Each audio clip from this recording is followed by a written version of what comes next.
자, 오늘 말씀의 제목은 뭘까요? 저를 따라서 하겠습니다. 하늘의 지혜를 사모하라. 하늘의 지혜를 사모하라. 하늘의 지혜 말고 또 뭐가 있나요? 물어보면 땅의 지혜도 있어요. 땅의 지혜는 땅의 지혜를 따라가면 우리 인간은 멸망합니다. 자, 영린이라는 영화를 여러분 보시면은 정치적으로 수세에 몰렸던 정조 왕이 있었습니다. 이 신하들은 늘 정조 왕을 가르치려고 하는 그랬을 때 이 정조 왕이 하루는 작심을 하고 얘기합니다. 그대들은 그렇게 예의와 중용을 강조하는데 어디 한번 그 중요하다는 예의와 중용의 23장을 한번 외워보시오. 신하들에게 물어봤을 때 고관대직 그 누구도 답변을 하지 못했습니다. 그런데 곁에 있던 내시의 한 상선이 중용의 23장을 모두 다 외웠습니다. 그 중용의 23장의 내용이 어떤 내용일까요? 이런 내용입니다. 성경에도 있는 내용입니다. 성경 골로새서 3장 23절에 무엇을 하든지 마음을 다하여 주께 하듯 하라. 사람에게 하듯 하지 말고 주께 하듯 하라. 주께 하듯 하라. 그런 말 비슷한 거네요. 중용 23장은 이렇게 나와 있습니다. 작은 일도 무시하지 말고 최선을 다해라.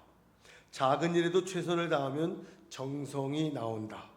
정성스럽게 되면 겉에 배어나오고 겉에 배어나오면 겉으로 드러나고 겉으로 드러나면 이내 밝아지고 상황이 좋아지고 남을 감동시키면 많은 이들이 변화되고 영향력이 생겨난다. 그런 얘기입니다. 영향력이 생겨난다. 작은 일에도 최선하면 결국 마지막에는 영향력이 있어진다는 그러한 이야기입니다.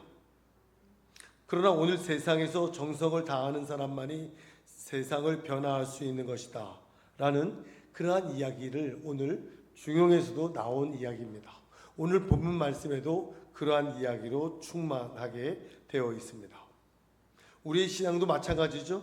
최선을 다하여 우리가 모든 일에 임하는 것이 성경이 우리에게 요구하는 그러한 삶의 자세입니다. 본문 말씀을 통해서 주시는 말씀은 우리에게 일상생활 속에서 최선을 다하기 위한 지혜, 버려야 할 습관은 뭘까요? 하나님이 우리 가정에 원하시는 것이 무엇인지를 말씀해 주세요. 하늘의 지혜, 땅의 지혜는 버려야 된다는 거죠. 그럼 우리가 가져야 할 지혜는 무엇일까요? 첫째, 땅에서 난 지혜가 아닌 하늘의 지혜를 사모하셔야 돼요. 하늘의 지혜를 사모하셔야 돼요. 지혜는 땅에서 난 지혜가 있고 하늘에서 난 지혜가 있습니다. 지혜라는 말이 얼마나 아름답고 우리 사람에게 꼭 필요한 그런 단어죠. 그래서 우리 교회에도 지혜라는 이름이 많습니다. 지혜라는 이름을 가진 사람이 4명 있습니다. 4명. 네. 그래서 지혜 부르면 여기저기서 네네네네 이렇게 대답을 합니다. 참 좋은 이름이죠. 오늘 야고보서 3장에서 보면 오늘 읽진 않았지만 3장에서 보면 땅에서 난 지혜는 어떤 지혜고 하늘에서 난 지혜는 무엇인지를 말해주고 있습니다. 그것을 한번 야고보서 3장에서 난 땅에서 난 지혜, 하늘에서 난 지혜를 한번 잠시 살펴보도록 하겠습니다. 먼저 땅에서 난 지혜, 야고보서 3장입니다. 전장이죠. 14절 16절에 보면 그러나 너희 마음속에 독한 시기와 다툼이 있으면 자랑하지 말라. 말과 진리를 거슬려 거짓하지 말라. 이러한 지혜는 위로부터 내려온 것이 아니라 땅 위의 것이요 정욕적이요 마귀적일 것이다. 시기와 다툼이 있는 곳에는 혼란과 모든 악이 있습니다. 소위 우리가 말하는 세상을 살아가는 지혜, 이런 지혜입니다. 세상의 지혜. 독한 시기와 다툼. 시기와 다툼은요, 격려가 없습니다. 격려가. 수고라는 말을 못합니다. 제가 경험해 보니까 2년 동안 정말 죽도록 이 전국 방방곡곡을 다녀서도 시기의 마음이 딱 있잖아요.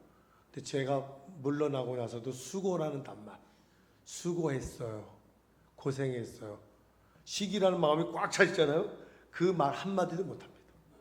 한마디를 좀 못 들어봤어요. 그 단어 한마디를 들어보지 못했어요.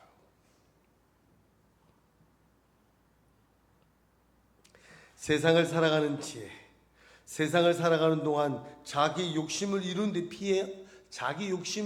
필요한 지혜죠. 이러한 지혜는 세상적이요, 정욕적이요, 마귀적이다. 저는 오래전에 딱 한 번 보이스피싱 전화를 받고 그냥 돈을 구하러 나갈 뻔했습니다. 그런데 가만히 생각해 보니까 아닌 것 같아요. 제가 여기저기 물어보니까 보이스피싱이라는 거예요. 그래서 다행히 아무런 피해 없이 넘어갔는데, 그 보이스피싱이라는 걸 들어보면 정말 그렇게 지혜롭게 말할 수가 없어요. 그 좋은 머리로 그 보이스피싱에 이용하니까 많은 사람들이 파괴되고 파멸되고 피해를 입고 분란을 일으키게 되죠. 땅에서 나온 지혜는 우리를 이렇게 끌고 갈 수밖에 없습니다. 그러나 하늘로부터 난 지혜는 3장 17절 18절에 보면 오직 위로부터 난 지혜는 어때요? 단어 자체가 다릅니다. 첫째, 성결하고 화평하고 관용하고 양순하고 긍휼하고 선한 열매가 가득하다. 편견과 거짓이 없다. 하늘의 지혜는요. 그래서 화평하게 하는 자들은 화평으로 심어 의의 열매를 거둔다. 이 하늘에서 난 지혜를 사용하잖아요. 그러면요, 의의 열매를 거둬요. 의의 열매를 거둬요. 저는 의의 열매를 거두는 사람들을 많이 보았습니다.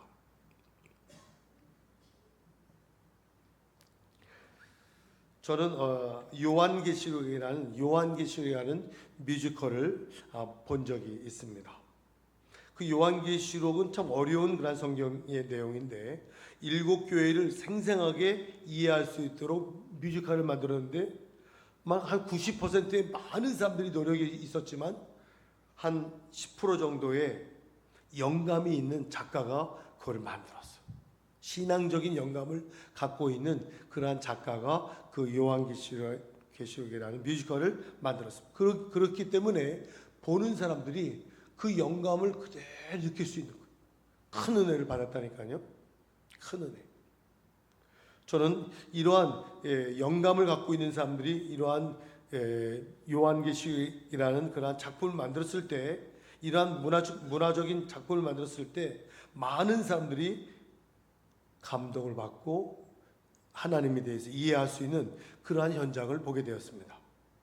우리 한국의 K-팝이 유명했듯이 K-컬처, 한국의 문화도 하나님의 지혜로 만들어져서 해외 선교사들만큼 이 한국 문화가 많은 영적인 그러한 분들이 그러한 문화를 만들어서 전 세계에 보고받는다면 하나님의 말씀이 많은 죽어가는 영혼들이 주님께로 돌아오는 그러한 역사가 있을 줄 믿습니다.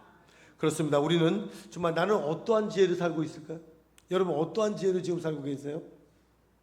세상적인 지혜를 구하며 내 욕심과 이기심만을 추구하는 삶을 살고 있는지 한번 돌아봐야 됩니다. 내 삶에는 과연 얼마나 되는 그런 선결과 거룩한 지혜를 담고 있는지 우리는 돌아봐야 됩니다. 한 번쯤은 우리의 삶을 돌아봐야 돼요. 돌아보지 않으면 안 돼. 입으로만 남을 가르치고 입으로만 삶을 살아가는 그러한 삶은 부끄러운 삶입니다. 하늘로부터 난 지혜를 얼마나 사모하면서 지금 여러분들은 살고 계십니까? 그 지혜를 구하기 위해 얼마나 최선을 다하고 있는지 되돌아봐야 됩니다. 우리는 온 힘으로 하늘로부터 난 지혜를 구하며 살아가는 그러한 성도님들이 되실 수 있기를 간절히 주님의 이름으로 부탁드립니다. 자, 두 번째는 쉽게 남을 정죄하면 안 됩니다. 또한 쉽게 남을 비판하면 안 됩니다.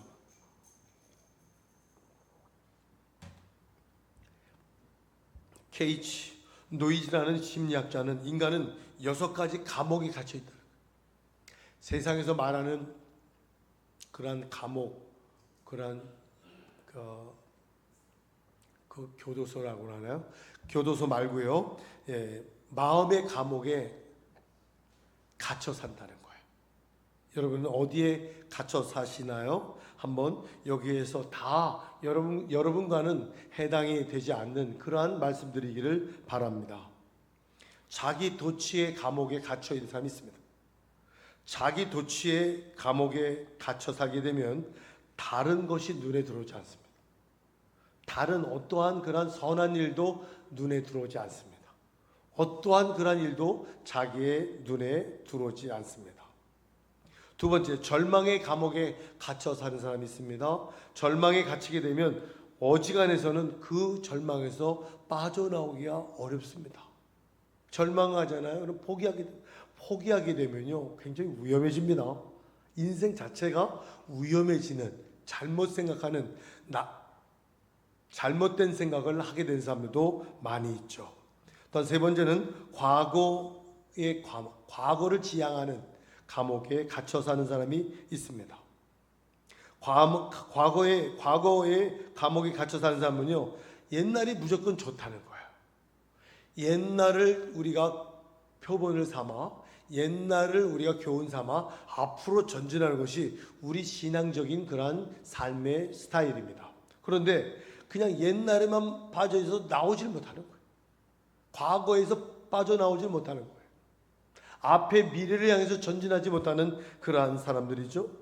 네 번째는 선망의 감옥. 선망. 남의 떡이 커 보인다는 거죠. 내게 지금 주어진 것의 소중함을 깨닫지 못하는 거예요. 여러분이 지금 모든 곁에 있고 함께하고 내가 소유하고 있는 모든 것, 이 모든 것이 감사의 조건인 줄 믿습니다. 이것이 되지 않으면요, 이것이 소중함으로 여러분이 깨닫지 못하잖아요. 그러면 다 불평이 돼요. 불만족이 돼요. 짜증이 됩니다. 그런 사람에게는요, 얼굴빛도 모두 행복한 그러한 마음이 나타날 수가 없죠. 또한 다섯 번째는 질투의 감옥에서 갇혀 있는 사람이 있습니다. 질투. 다른 사람이 잘 되는 것을 축하해 주지 못하는 거예요. 다른 사람들의 그 잘 된 것을 격려할 수 없는 거예요. 질투에 빠지면 무서운 겁니다. 무서운 거예요. 여섯 번째, 오늘 말씀의 그러한 본문 말씀하고 직결되는 이 말씀이죠. 비판의 감옥에 갇혀 있는 사람.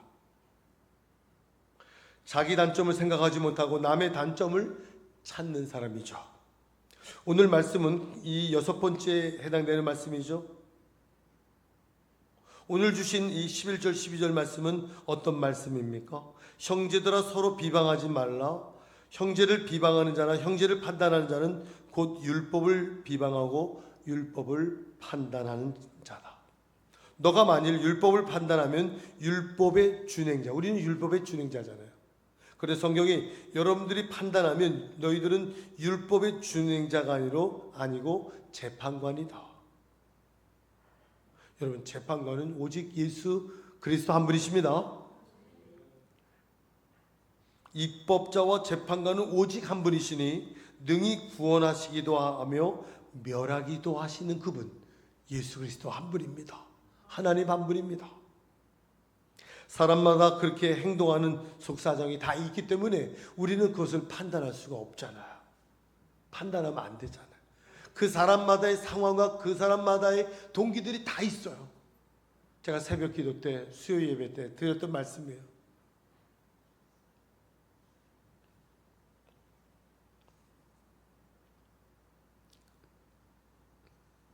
그 사람의 행동과 그 사람의 생각에는 그렇게 할 수밖에 없는 동기가 있을 수 있습니다. 그런데 우리는 그 동기를 알기 어렵죠. 다른 사람들의 그 동기, 그 내면의 상황을 알 수가 없잖아요. 노아가 왜 술에 취해 있는지 그 동기를 알 수가 없잖아요. 근데 하나님은 그 노아가 술에 취해서 하체를 다 드러낸 거예요. 옷을 다 벗고 그냥 누워서 잠이 들어버린 거예요. 실수죠. 그 노아가 왜 그랬을까? 하나님은 그 노아를 벌하셨어요? 벌하시지 않죠. 누구를 벌했습니까? 그 아버지의 허물을 덮어주지 못한 함을 하나님이 저주하잖아요. 그 아버지의 허물을 덮어주고 그 아버지의 허물을 보지 않고 뒷걸음질하고 나온 그 셈과 야벳을 축복하시죠. 노아는 벌하시지 않아요. 왜 그랬을까? 제가 성경을 가만히 보니까 40일 동안 비가 왔어요. 산이 다 잠겼어요. 높은 산까지 다 잠겼어요. 여러분, 산 정상 수천 미터 위에 산 정상에 그 산을 막 파보니까 거기에 물고기 화석들이 들어있는 거 설명할 수 있습니까? 그걸 노아의 홍수로 과학자들은 크리스찬 과학자들은 노아의 홍수의 그러한 증거라고 얘기합니다. 근데 노아의 홍수가 끝났어요. 물이 다 내려왔어요. 온 인류가 심판을 받았어요. 노아가 아이들하고 자녀하고 방주 바깥으로 나왔는데 세상에는 온통이 시체, 어린아이, 나이 든 사람, 남녀노소 시체들과 동물의 시체들이 막 즐비한 거예요. 그걸 보고 노아는 아마 심리학자들이 아마 트라우마가 생기지 않았을까? 비만 우릉컹컹 비만 졸졸졸졸 와도 놀라지 않았을까? 그 노아의 그러한 심정에 노아가 땅에서 농사를 지으면서 포도 농사를 지으면서 포도주를 만들고 포도주를 한 잔 정도만 할 수 있는 사람은 마셔도 됩니다. 그 이상 마시면 그 사람은 끊어야 됩니다. 절대. 예. 담배도 마찬가지. 그런데 이 노아가 취했다고 합니다. 많이 마셨다고 합니다. 실수한 그 노아를 하나님이 벌하시지 않고 어때요? 용서하시잖아요. 성경의 창세기 6장에 노아를 하나님이 판단하지 않으셨어요. 넌 그럴 수 있었다. 그럴 만도 하겠다. 노아는 너무 큰 일을 겪고 있잖아요. 온 시체들이 주변에 널비하게 있는데 얼마나 놀라고 얼마나 두려웠겠어요. 그런 노아의 동기를 또한 여러분들의 그러한 사정들을 여러분 각자의 사정들을 누가 알겠습니까? 누구만? 하나님만 알고 있지. 나 아무도 몰라 다른 사람들은요. 그래서 우리는 판단해서는 안 돼. 그렇죠? 동기를 모르고 그 사람을 판단하는 것은 문제가 있다는 거죠. 하나님은 우리에게 이러한 것을 강조한 겁니다. 그래서 뭐라고 얘기해요? 오늘 말씀에 넌 누구이기에 사람을 판단하느냐 하고 묻죠. 사람들은 되려받으면 말로 갚아준다 그러죠. 이거 좋은 의미에서 쓴 거 아니죠? 잘 보통 되려받으면 말로 갚아준다. 내가 너를 한 대 맞으면 너 10대를 때려준다. 그러한 뜻으로 많이 사용되었습니다. 또한 우리는 너무 쉽게 남을 판단하고 정죄하는 경우가 많습니다. 어쩌면 그것이 습관화되어 있을 수도 있죠. 그것은 성공적인 인생이 되기 어렵습니다. 평강과 화목이 찾아 들어오지 못합니다.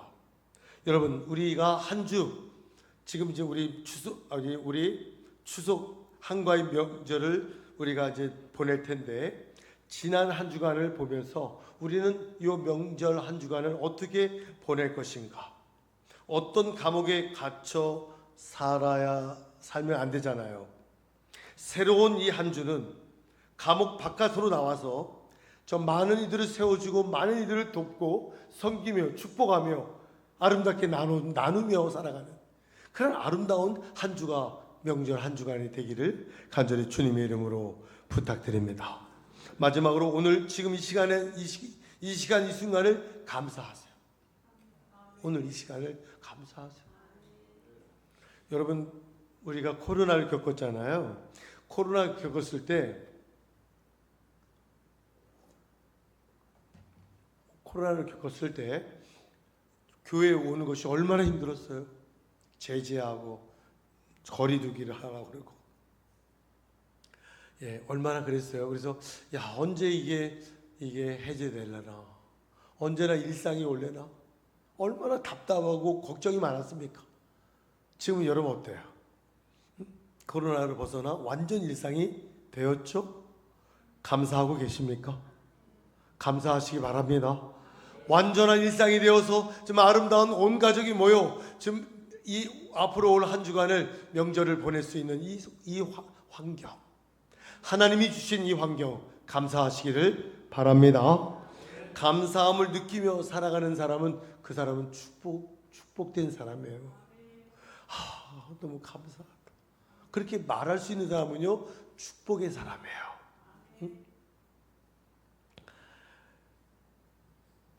그런 줄 알면서도 감사함으로 사는 것이 잘 안 되죠? 힘들죠? 감사함을 느끼게 되는 때는 우리 인생의 유한함을 느꼈을 때, 감사함을 더 많이 느낄 때는 어떤 때? 내 인생이 아무것도 아니라는 것을 느꼈을 때, 그때 감사가 나오는 거예요. 제가 이번 주간에 한 장로님을 천안 쪽에서 만났습니다. 그분은 의사입니다. 연대에 나온 그런 의사인데요. 저와 좀 가깝게 해서 식사도 많이 했는데요. 근데 요번에 목사님, 정말 제가 새벽에 간증한 건데요. 목사님, 정말 인생이 덧없습니다. 아니, 저 속으로 많은 것들을 갖고, 세상에서 많은 것도 갖고, 상황에서 의사도 하고 많은 것을 누리고 하는데, 장로님 왜 그러세요? 저희 딸이 미국에서 의사를 하는데 1년에 한 7, 8천 원이, 한 달에 7, 8천 원이 월급이라는, 월급을 받는데요, 한 달에. 그런데 한국에 왔습니다. 왜 왔죠? 암 말기로 왔습니다. 암 말기로 왔습니다. 그 딸도 아주 유능한, 아주 탁월한 그런 미국에서 의사 활동을 하는 그 딸인데, 40살인데 마지막을 어머님, 아버님하고, 그러니까 마지막 이게 치료가 안 되는 상황 속에서 마지막을 어머님, 아버님 곁에 와서 있는다고 왔다는 거예요. 시장님이 막 우는 거예요. 아무것도 아닙니다. 이 땅의 것이 아무것도 아니었습니다. 세상 사람들이 볼 때는 얼마나 정말 부러울 그러한 조건들이에요. 근데 그런 사람일수록 남이 알지 못하는 염려가 더 커. 더 큰 문제가 있어. 야, 저 사람 좋은가 보다. 저 사람 많이 가졌으니까 좋은가 보다. 들어가 보면 안 그래요. 더 큰 문제가 있어요. 더 큰 근심이 있어요. 그래서 제가 장로님에게 얘기해서, 장로님, 하나님은 아실 겁니다. 하나님은 하나님의 역사가 있을 것입니다. 하나님이 이 딸의 그런 모습을 알고 치료하실 것이면 치료할 것입니다. 걱정 마시고 우리 함께 기도합시다. 제가 이제 화요일 날도 그분을 만나거든요.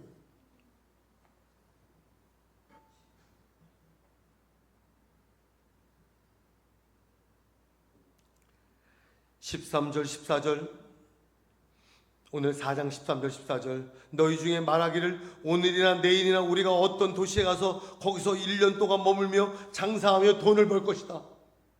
그렇게 장담하는 거예요. 내일이나 모레나. 내일 우리가 무슨 일을 알 수 있어요? 그 미국에서 한국에 오는 일이 생기는데, 그러면서 성경은 뭐라 그래요?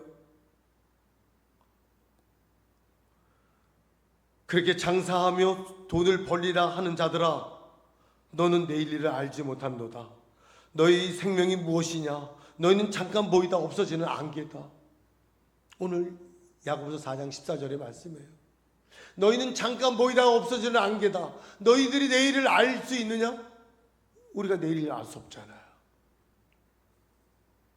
아무리 구체적인 계획을 갖고 산다 할지라도, 많은 것을 갖고 있다 할지라도 우리는 내일 일을 모릅니다. 내일을 알지 못하는 것이 우리의 인생입니다. 참으로 안개 같은 인생이죠. 안개가 뭐예요? 안개는 아침에 딱 있다가 앞이 새벽 때마다 우리가 다니다 보면요, 새벽 기도하다 보면 안개가 자주 껴요. 안개는요 금방 없어져요. 우리 인생이 안개 같다는 거예요. 하나님 보실 때 우리는 잠깐입니다. 잠깐. 아무리 좋은 계획도 하나님이 허락하시지 않으면 다 허사예요. 허사예요. 그러면 우리는 지금의 소중함을 알고 지금 나에게 주신 이 모든 이 여건, 나의 가족, 나의 제자, 나의 선생님, 나의 그런 목사님, 우리 성도님들 모든 것을 가지고 감사하실 수 있기를 바랍니다. 우리가 기억해야 할 것은 유한한 인생을 살아가는 동안 우리는 기억할 것이 있습니다. 오늘 15절 17절에 너희가 도리어 말하기를 주의 뜻이면 우리가 살기도 하고 이것이나 저것을 하리라 할 것이거늘 이제도 너희가 허탄한 것을 자랑하지 말라. 예. 허탄한 것을 세상 것 가지고 자랑하지 마라 그 말입니다. 자, 그러한 자랑은 다 악한 것이다. 그러므로 사람이 선을 행할 줄 알고도 행하지 아니하면 죄다. 이 말은 반대말로 무슨 말이에요? 선을 행하라는 겁니다. 허탄한 자랑을 하지 말고 할 수 있는 한 선한 일을 행하라는 말씀이 하나님이 우리에게 주신 말씀의 명령의 말씀입니다. 이 선한 일은 복음을 전하는 것, 선한 일을 하는 것, 말로 다른 사람들을 격려하고 축복하는 것입니다. 우리가 코로나 전에도 정말 자유롭게 우리는 활동하지 못했습니다. 마스크 한 장을 구하기 위해서 여러분 줄 쓴 적 있죠? 마스크 한 장을 받으려고 집안에 그 마스크가 지금 막 쌓여 있죠? 그 마스크 한 장 받으려고 줄 서 있었던 거 기억 안 나세요? 그때를 생각하면 지금 감사하시기 바랍니다. 정말 하나님께서 자유롭게 이 예배를 드릴 수 있는 그러한 날이 언제 올려나? 마스크가 풍족하게 우리에게 있을 날이 올려나? 왔잖아요. 다 왔잖아요. 일상이 완전히 회복되었잖아요. 그럼 우리는 그때의 그 안타까운 마음을 가지고 하나님 앞에 기억하고 감사하며 안타까운 마음을 갖고 더욱더 주님 앞에 나올 수 있는 우리 모두가 되기를 주님의 이름으로 축원합니다. 지금 이 시간에 내게 주어진 모든 것 감사하실 수 있기를 바랍니다. 이 감사의 삶을 살아가는 사람이 하늘의 지혜를 갖고 있는 사람이에요. 하늘의 지혜를 갖고 있는 사람은 감사하는 사람이에요. 감사하는 사람은 하늘의 지혜를 갖고 있는 사람입니다. 그 지혜를 구하는 자가 되기를 기도하고 말로서 격려하고 일으켜 세워주는 아름다운 이 추석 명절, 여러분 주변에 어려운 사람들이 있을 수 있죠? 그분들을 여러분 함께 해주시기 바랍니다. 그것이 바로 하나님의 마음이고 주님의 마음이고 그러한 마음을 가진 것이 바로 하늘의 지혜를 가진 사람입니다. 오늘 이 말씀을 갖고 여러분 추석 이 명절을 아름다운 은혜로운 그런 명절을 보내시기를 주의 이름으로 간절히 축원합니다. 기도하겠습니다.